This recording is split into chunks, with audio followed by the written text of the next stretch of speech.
Alah, rosak sikit aja tu. Bukan serius. Rosak sikit pun otak kau.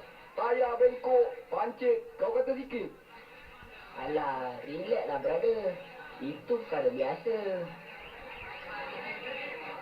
Apa relax? Ini. Cuba kau rasa relax aku ni. Aduh. Abang Budin, sakit lah leher orang. Budin, lepas gosok tu. Kamu nak bunuh dia ke? Dah lama hidup, buang tebiat. Sekarang kalau ayah nampak siap kamu.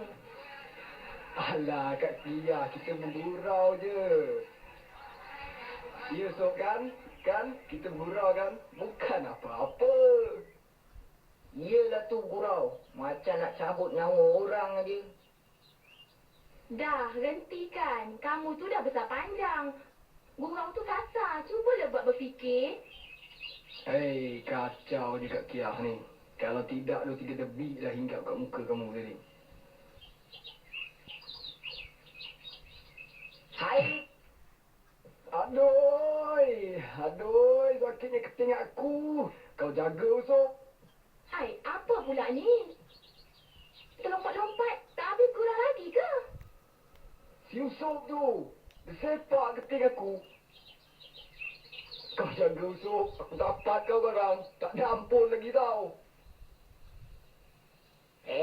Kita tak takut. Kak Kia ada. Sekejap lagi abang balik. Abang Budin boleh buat apa? Boleh buat apa? Kau tunggu kejap lagi. Budin, kan kakak dah cakap tadi, gunakan fikiran kamu tu. Kamu tu dah besar panjang. Buatlah kerja berfaedah.